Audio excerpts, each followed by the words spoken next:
Welcome to The Grant, the EU funding podcast.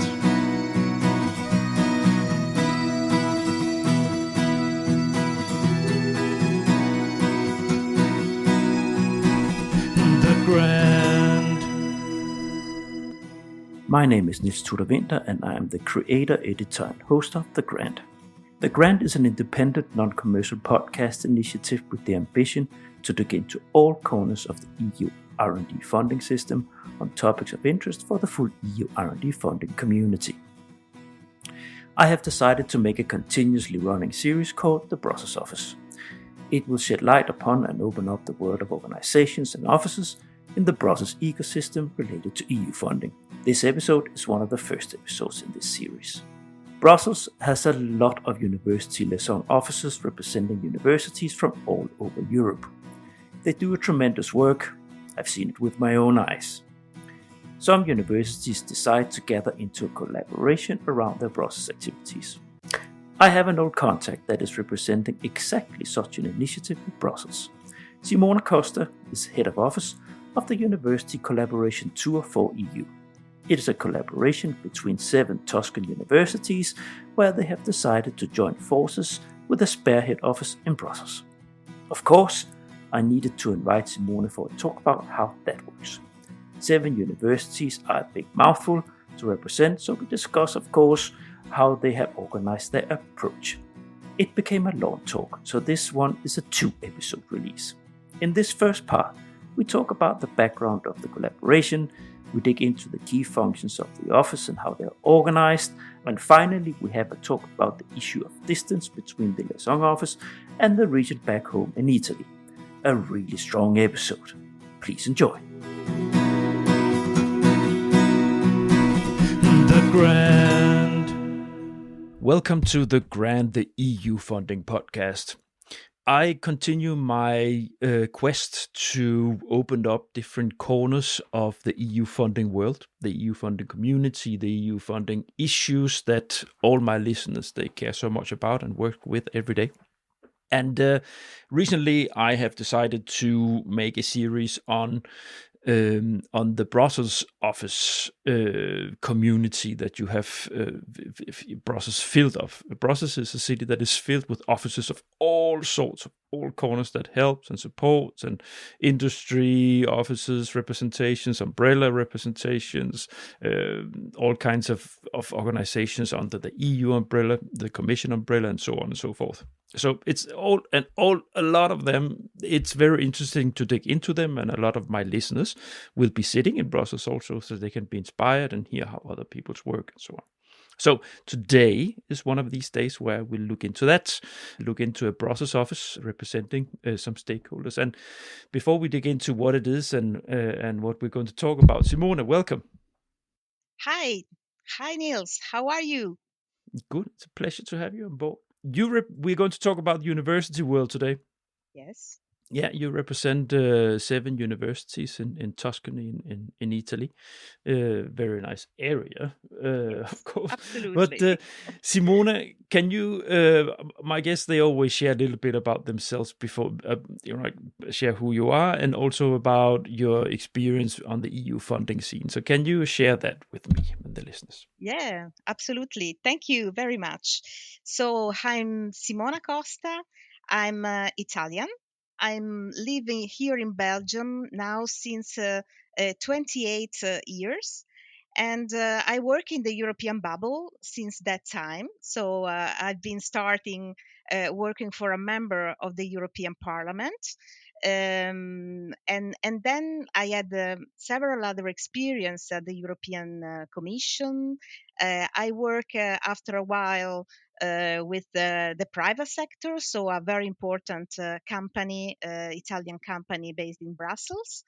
After that, I've been working for a regional authority, so where I come from, Liguria. And finally, in the last 4.5 years, I've been representing Tuscany University and the regional authority of Tuscany, in particular on the topics of research here based in Brussels. Mm. And tell me your experience on EU funding. Is that being a facilitator and representative, or have you also experience in writing proposals for funding? I have also experience in writing proposals. I've been one of the first Italian regional authority that was supporting also the writing and the lobby part for a European project. I was counting, how many projects I followed successfully till now, and the number is 90 till now. Hmm. So in the last 28 years, and most of them in the framework program, but also in the Connecting Europe facility, Erasmus Plus, and recently also Digital Europe program. So quite a long experience in different part of the project, the pre-phase, the preparation of the proposals, and I'm also active in projects for university, in particular on the dissemination work program, work package in a project. So at present, I have 3 projects ongoing with the framework program. That's a nice, good, strong experience there. It's going to be a nice conversation here. Thanks. I hope so. So the focus of today's episode, we're going to zoom in on Tour for You, which is Yes. the office you sit for, and it's a representation of 7 universities in Tuscany. So normally my guests they share shortly about the organization, but since this episode is about the organization, we can just go straight into that to open that up for the listeners. So first here we'll have a sort of a fly-in. So can you share with us what is Tour for You? Oh, it's the core mission and the background and so on. Yes, sure. So Tour for You is the acronym of Tuscan Organization of University and Research for Europe, and this is a non-for-profit association under Belgian law that has been established in May 2018, and brings together the Tuscany Regional Authority Mm. on Research Department and the 7 prestigious Tuscan universities. So the university, we have 3 generalistic universities: University of Florence, University of Pisa, University of Siena. Then we have the University for Foreigners of Siena, Mm. and finally we have also 3 schools of advanced studies. So IMT Alti Studi Lucca, Scuola Normale Superiore, and Scuola Superiore Sant'Anna. So in total, I have 8 organization in our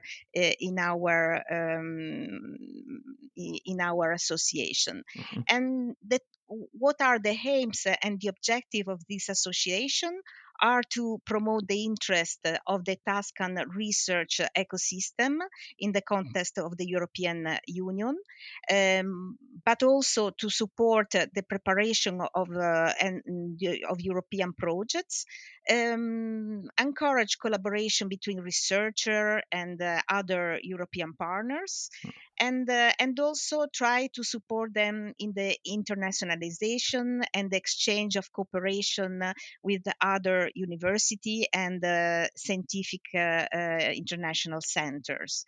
And so foster collaboration with other European university, research institution, organize a dissemination event and training activity, increase knowledge and exchange of good practice, and promote and contribute the drafting of common research document, position papers, according to university experience and their perspective and point of view. Mhm. So the typical activity that I think all the Brussels office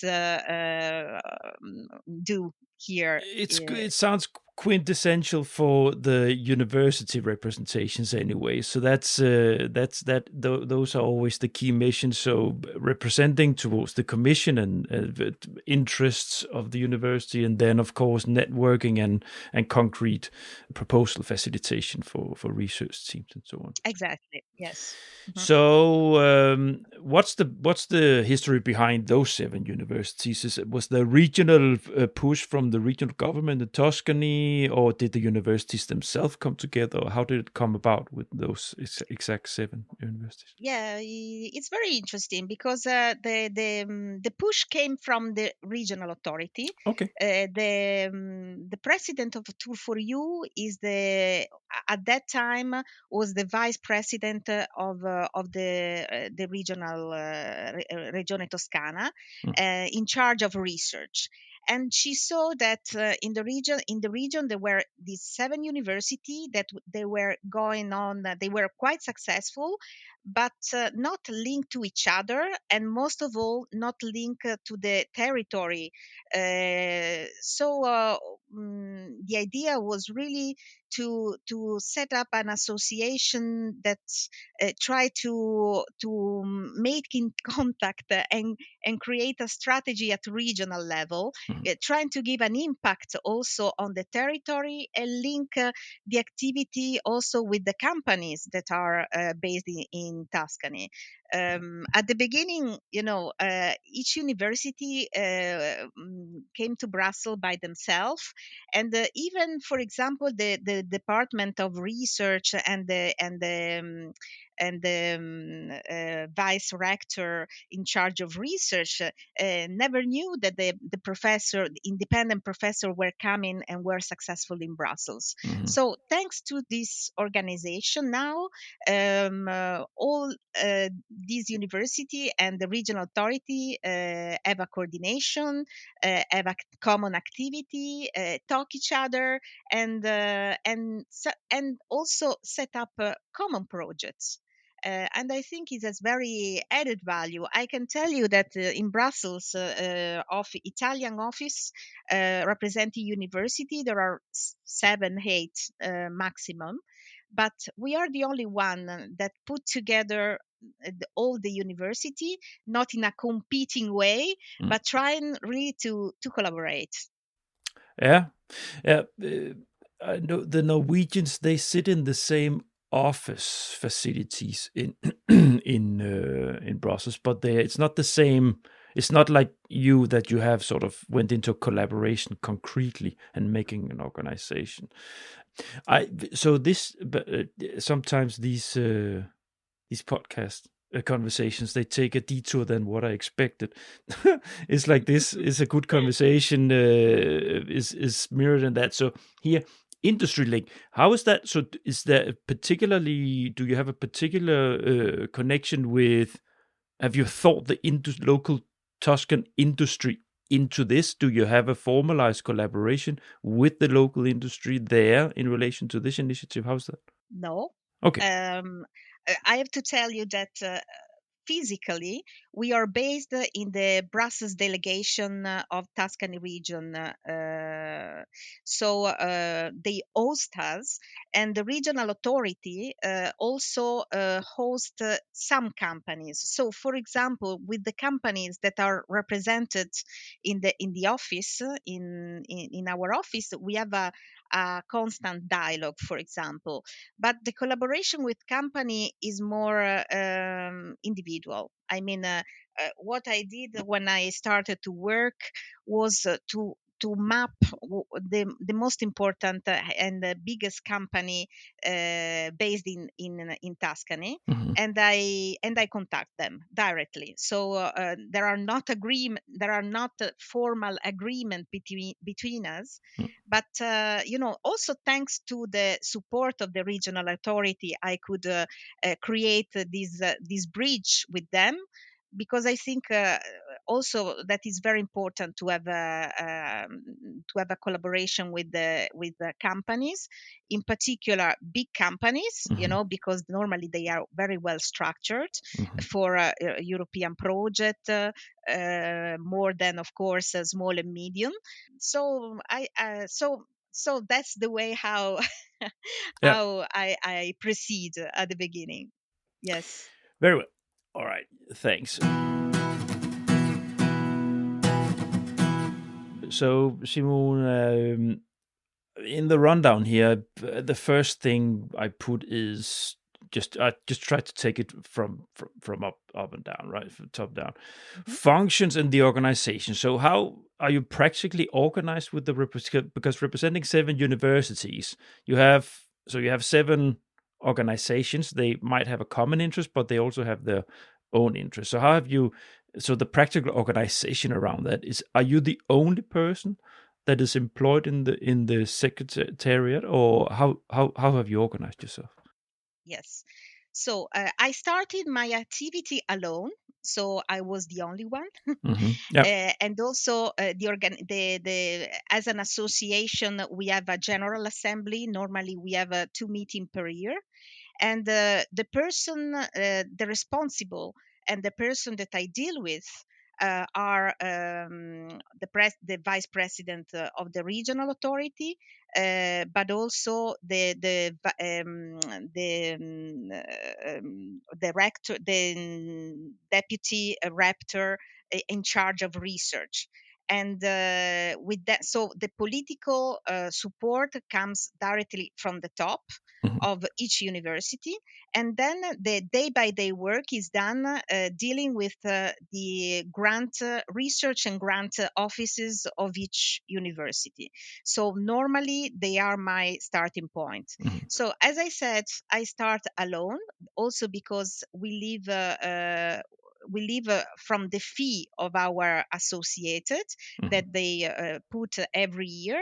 Yep. But then it was not enough. So in order to grow as a office, we needed to participate also to European projects. Mhm. And thanks to this participation, now our office is composed of 4 people. So me as a head of office, and I have 2 junior project manager that Mhm. support me and support university also in in the day by day and the preparation of projects and so on. Where do they sit? Are they in Brussels or are they in Tuscany? What is interesting is that I have 3 people in Brussels, Okay, but I could also employ a person in Tuscany, of course and you I could. think. Yeah, this is very good, I Yeah. think, because of course I can't go every week, there, and the fact to work also we work a lot virtually. Yeah. We had a lot of virtual meeting every day, Mhm. nearly every day, as a team. And so we decide every day, once per week, our agenda, the participation to events, and events can be in Tuscany. In that case, is the person based there that go to the events, and of course the other events and seminars are based in Brussels. Mhm. So we have this weekly coordination meeting, and quite often daily daily meeting, according if I go to the office or not. Mhm. It's quite flexible. Quite flexible, and the person that I have also an agreement with the university to host stagiaire, so twice per year, and also researcher. So they can come not permanently for a period of time, Mhm. and try also to train and see um, how we work in Brussels, and try to bring back important content and knowledge and networking activity. Yeah. An approach, yeah, and discourse and sort of understanding of how things work with these things. Mhm. Yeah. Okay. So, and you actually mentioned the key functions of the office, right? Mhm. So you do the influencing part, and you facilitate proposal. Yes. I have 5 typology of activity of Okay, hit me. services. yes, that I provide to my university. So support to European project, and this is the most important, the most requested by them. Then, of course, institutional lobbying concerning the framework program. For example, at the moment, we are very much active on the midterm review of Horizon Europe, Yeah. and we are also very active in the COARA initiative, so the Coalition for Research Assessment activity that have been, for example, created by the Commission a few months ago, very recently. And then what we do also is organization of events and training in Brussels, online, but also physically in Tuscany, in order, to improve, also to improve the capacity of offices, but also of researchers. So different targets, and we agree every time with the grant offices. Communication, so we give also services of publishing articles in our communication platforms, but also in the Italian newspaper based in Brussels. So this is very important also for example, for the outreach of university projects. Yes. And I have a final typology of services that Mhm. is quite recent, and I call it collaboration with the Tuscany region, because thanks to Tuscany region, we could use, for example, a room for meeting in Brussels for free. Mhm. But at the same time, they involve our office in Italy in some working groups, for example, on hydrogen, that the regional authority launched.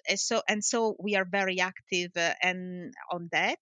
But they also asked me to support them in order to increase the participation in Interreg program, that is a program on regional cooperation, and is done by Italy. I mean, not in Brussels, but from Italy. And the fact that we can work, virtually, can help us a lot also in this kind of services, Mhm. not necessarily from Italy.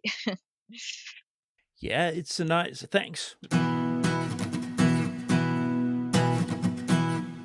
It is bridging us actually nicely into the first sort of more heavy content element here in the rundown. So, because the connection home, yeah, I have Hmm. been representative myself in Brussels, so I know many of the issues, of the things you have to deal with, formally and informally, when you are an entity put far away from your stakeholders that you're supposed to support.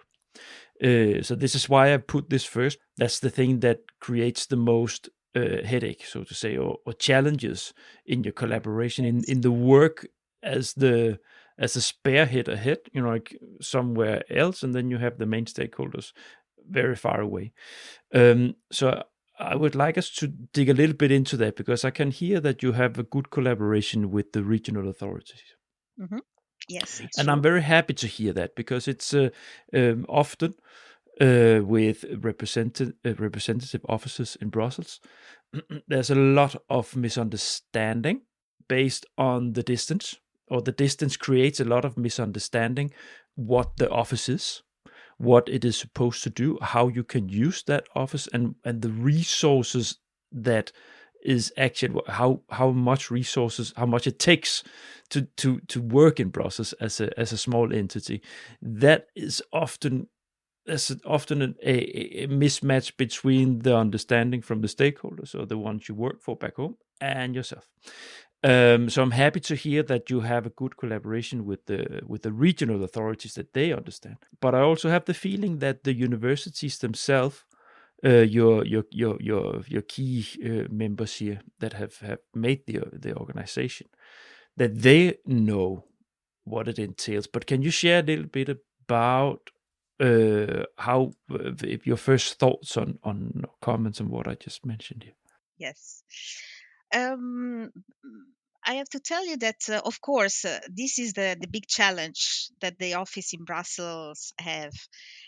So I made a big effort at the beginning when I started to work for them, and I tried at the beginning to go quite often to Italy, Yeah. quite often to Tuscany, in order to meet each other face to face, because Yeah. to establish trust. I think it's very important. First of all, to have a face-to-face meeting. Yeah. At the beginning they were very kind, but they were waiting for my results. So Yeah. uh, Yeah. yes, so normally at the beginning, yes, they are kind. They open, all they give you all the knowledge in order then to receive as soon as possible a feedback from you, a strategy that you can put in place, and things like that. I think what is very important is to establish a good collaboration also uh, with the grant office, the research and grant office, and because then in the practical day by day work, they are really my bridge with departments and with researcher, Hmm. and this is the key in my work. So what we try to do, for example, is to have now that we know each other and that we trust each other as well, Hmm. to have much more virtual meeting, Yeah. and coordination meeting. What I tried to do at the beginning was also to organize a site visit in Brussels, Hmm. in particular for our deputy rectors in charge of research, Yeah. in order to present them top level at the European institutions, so general director at DG Research, a member of the parliamentary commission, head of units in the topic that they were interested in on it. Hmm. And all these things help a lot in order to establish a connection between us. What we try to do is always to take the grant office as a reference point. So when a singular professor or a researcher want to deal with our office, they always have to pass through the grant and research office. Yeah. And when they try to do it directly, then I try always to put them again in contact with that office, because most of the university have also technologists, for example. So in particular, the generalistic university has developed some support activity, Yeah. like financing. Supporting in the preparation of supporting research and a professor in the preparation of Hmm. proposals, but also they can have support in the preparation of the call, thanks to technologies that have been provided, specialized on topics, on thematic, by the university. So we are really a team composed of different expertise and person. And what is important is to respect each other and respect the role that each of us has, Hmm. in order not to have overlapping, not to have misunderstanding, because misunderstanding can be very easy Yeah. as you know, because you have been representing our public authorities as well, so you know very well Yeah. the dynamics in Yeah. that field. Yes. Yeah. Now, there are many questions mounting up. One of them is, you're representing 7 universities. Do they work the same way? Do they have the same setup with a grant support office, a support team, or do they have different ways in their organization in the 7 universities where where you have them out at the different faculties instead of in a central office? Or how is it standardized, so to say, how the 7 universities have organized themselves with their support? I mean, so your anchor in each place, Mhm. Yeah. are there some universities where you have to have 5 different places of entries, or how is that? Yeah. Again, really, the fact to have this association help also them to organize themselves Ah, better as well. yeah, You yeah, know, yeah. so this was really a very an added the association is really an added value, Hmm. because thanks to the activity that have been put in place by the region, the university had to organize themselves, and Ah, before they were not so well organized as they are now. For example, we have one, I don't say names, but no, no, one no, of of them, course. no, because one of them had established some support Mhm, actions, so funding schemes to support the participation to European projects. They have selected, for example, 6 technologists, uh, always working with the grant office, supporting the proposals.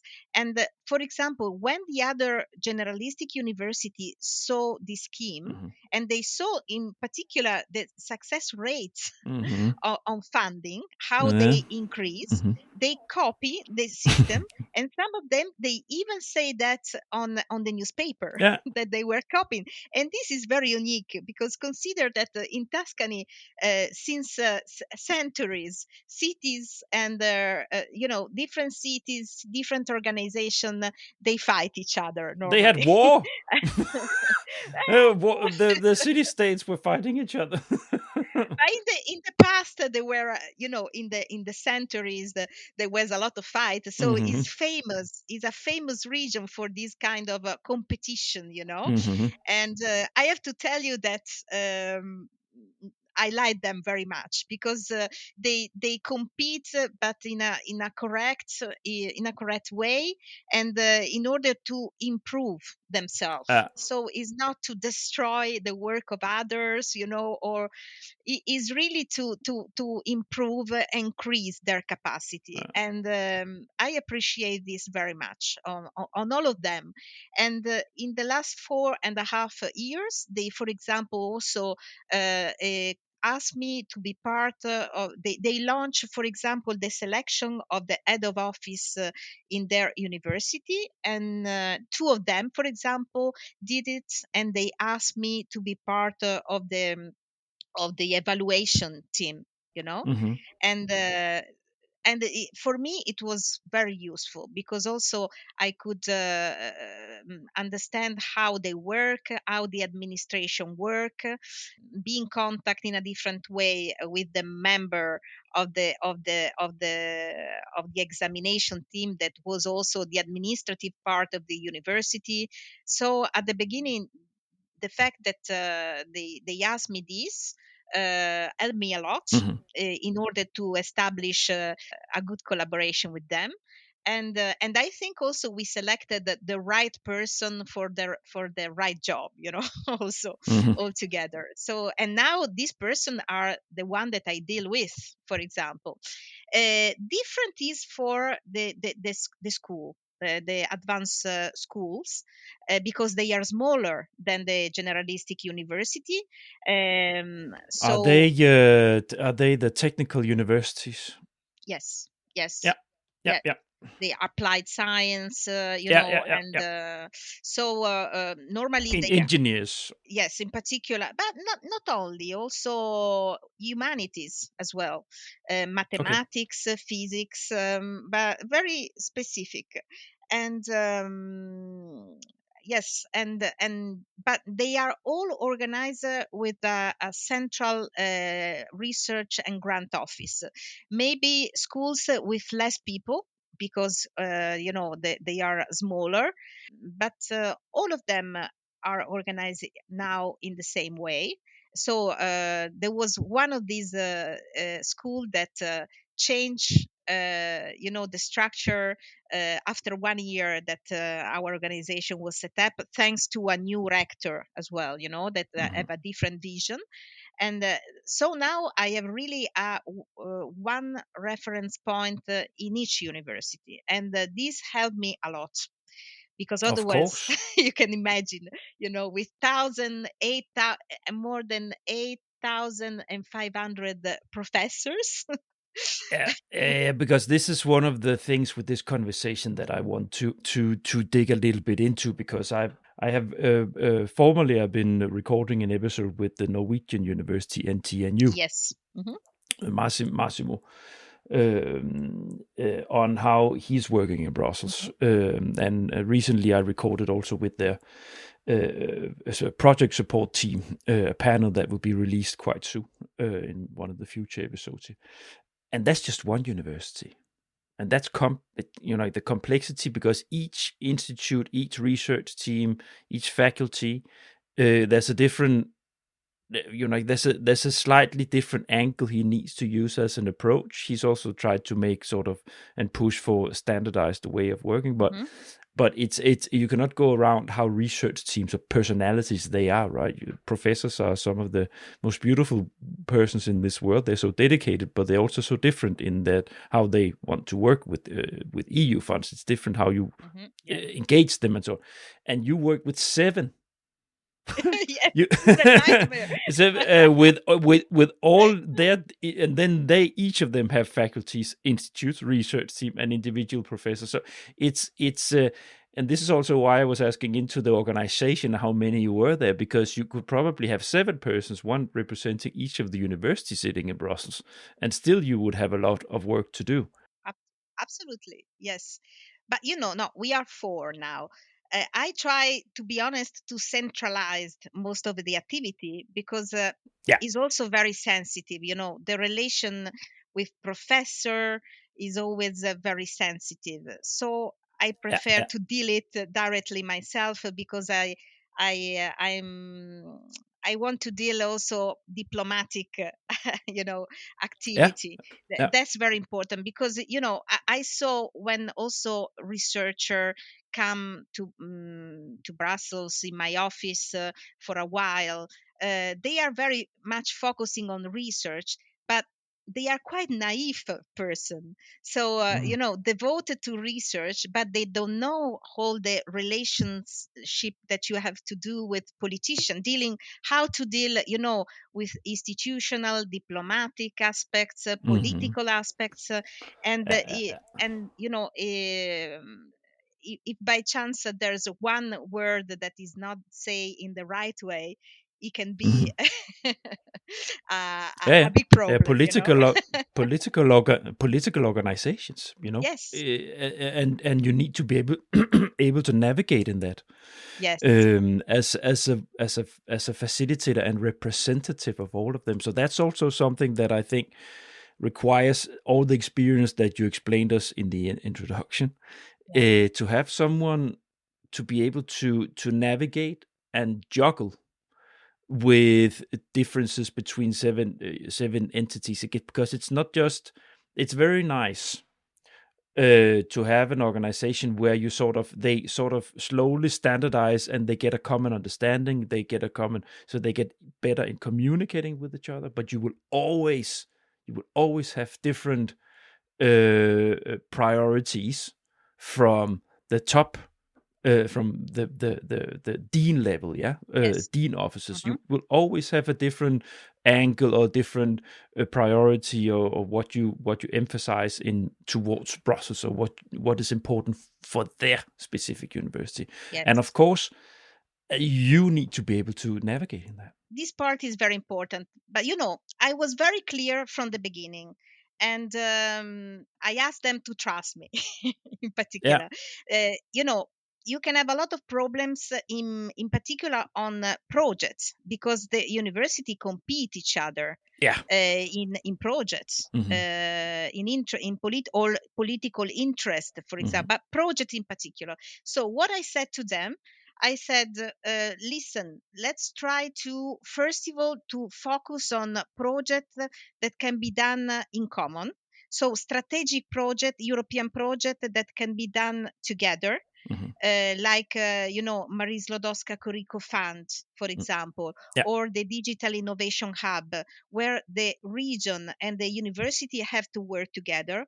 Or, for example, the Brain Night for Researcher, that is something that put together all the university. Mm-hmm. And then bilaterally, I follow also the request of the singular university. And I also said to them that to trust me, in the sense that if I have opportunities, because the advantage to be in Brussels is that you can have a lot of opportunities coming to your office, when you go in a meeting, or people ask to meet you for exchange, or proposing you to be part of a consortium. I said to them that I will do it in a proportional way. So once I will propose an opportunity to one university, Mm-hmm. and the second time it will be for another one. Yeah. So I asked them to trust me on this, that I will try to be equal as equal as possible, Yeah. and support, and till now I'm supporting all of them. I could do it. I could do it. Yeah. Then let's see in the future. We will see. Probably, Simona, you have run into to situations where somebody got angry in one university that they were not offered a opportunity that you were offered another one. Haven't you run into this kind of conflicts? Luckily not till now. In 5 Good, years, good. luckily not, No, but I'm good. I'm happy because it's normally you would say if you have seven, because it's normal. It could be a you have normal. 7 Yes. universities and you have overlapping research teams doing overlapping the same topics where they could fit many of them into the same, or some of them into the same proposal. But But I'm happy. I'm yeah, happy. no. Till now, I'm very happy. I'm very lucky, but also thanks to the grant, the research grant offices, because they put us, in the middle as an interface with researcher. And when I Mhm. explain the situation to them, then they deal also with the people directly. And sometimes they decide who can talk to me or not, so that, Mhm. Yeah. and these help me a lot. And I try to be honest, and to say things, and also to defend the interests as much as Sure. possible of all of them. Yeah. What is important is also to guarantee privacy, because sometimes a singular university tell me a strategic political objective that they want to reach, and this is Mhm. something that I can't share with the others. Mhm. Yeah. But I try to do it in a regular way for all of them, so that once is for one, Yeah. the second time is for the other one. And I was very lucky. Till now, I was very lucky that nothing happened till now. But I make a big effort from my side also, not to have this kind of problems. Simona, it comes out of experience because this is probably a key element in what you do because you mentioned it, the personal relation, that they know who you are. You have that you have made an effort to know who is who you right, to make yourself present so they know and see that you are a person to trust. You are a person that are transparent, and you work for all of them, and you try to share things equally in between them and so on, as much as you can. So but that the personal connection in that, it's so important because this is human psychology. They see that there's someone working your butt off for them in Brussels, and they can see also that they actually get results out of that. And then in that collaborative environment that you are a co-facilitator into between them. The collaboration in between them in this organization makes them more resilient to getting angry or getting annoyed or so, because of that role that you have filled in there. I'm quite sure of that. But consider that till now I have supported 87 proposals presented by them, and 25 have been successfully. They've been successful, and some of them are strategic project for the regional authority, for all the university. And they could see also that, as I'm here in Brussels now since 20 years, I know a lot of people.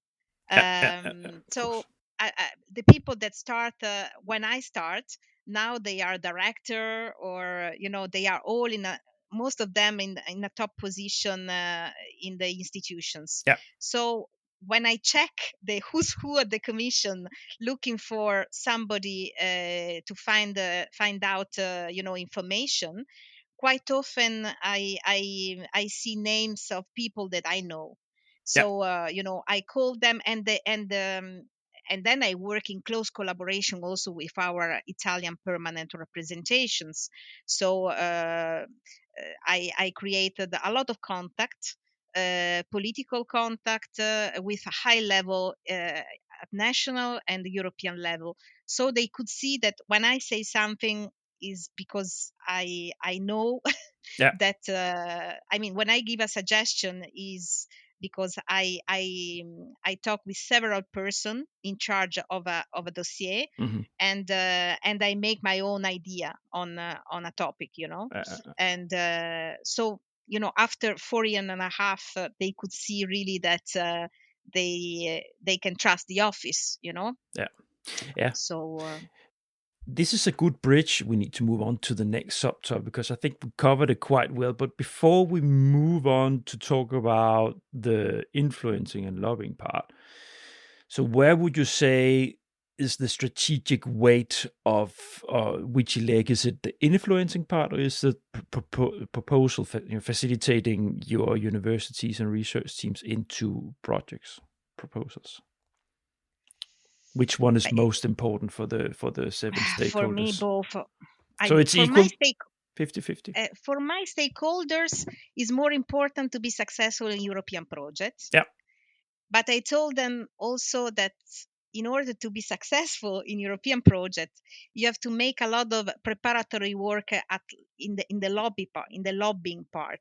So, for example, working in advance on the working programs, for example, trying to influence, with our national contact points, the documents. Because if we do that, and we follow also this process, we can think about a good consortia in advance. Work have an advantage in time in order to prepare our proposals, and also in topic, in words that can be put in a document that can facilitate a regional or interest or a topic followed by a university. So for me, both are very important. For my stakeholder, I would say that I'm more evaluated on the project part. Sure. I should say, yes. Are there some of the universities that has realized more than others that they would like to act the importance of the influencing part, or is it pretty much the same from all 7 universities? But some generalistic universities see that also the political part is very important. Yes. So I have some dossier, very important dossier at the moment with some of them, and I see that yes, they realize that this part also is very important. Yeah, but not all of them. Not all of them. Normally, it's like this: in the academic side, the public and the universities. the ones that, when they realize, my best example is always the Technical University of Denmark, their wind department, wind energy research.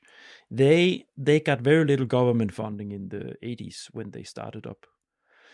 So they were reliant on going for external funding because the base funding they had from the government was little. So if they had to develop, they had to go to Europe, right?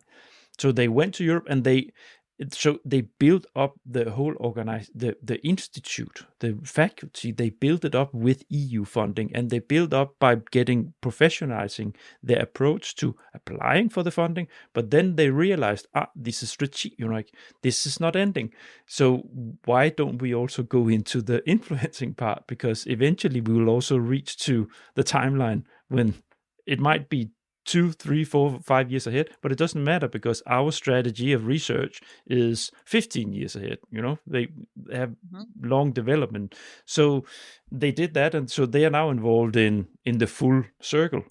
So they influence themselves, and then eventually, as they move on, they will apply themselves for those calls that come out that they affected themselves or has had to say them. So and it gets easier and easier. They always invited into the core consortium and so on. When universities, when research teams or faculties realize this, then it's maybe we should start to focus on that also. Yes, yeah, but I think it's a very important part. From my side, I'm chairing a working group at national level here in Brussels for the Brussels office on synergies among funding schemes. And I think that more and more the synergies among funding scheme is something important, and make you and oblige you to be strategic in the to have a strategy in the midterm, long term. I'm working on it. This is a big challenge, for example, for a regional authority to have a long-term strategy. Not typical, because the day by day the problems that region have every day are there, and so it's very hard to have ideas targeting 10 years later, and then politicians, they are elected every 5 years, so time pass very fast. But what I'm now trying really to work with a big effort is try to increase the collaboration thanks to synergies, and also collaboration between, for example, the regional authority, the commission, the partnership, in order to facilitate the participation of our university. Because if there's a good relation and collaboration between the regional authority and for example, the European partnership or the commission, then also the participation for fast track, for example, for university are facilitated. And so for me, this part is the lobbying part is very important, and I'm happy when I see that university realize that it's something important, and not only calling you, for the day by day or the last minute help, when they absolutely don't know how to do, and they call you like the last chance.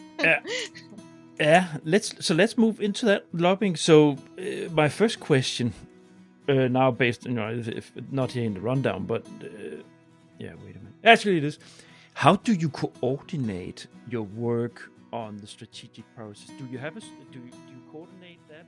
And here I will be fading out of the first part of this double episode about Tour for EU. The second part of this double episode will be released next Monday. Here, Maria and I will continue our talk about how their university umbrella organization works. There, we will dig into the concrete activities of lobbying and R&D proposal and project facilitation. You can really look forward to that. See you then.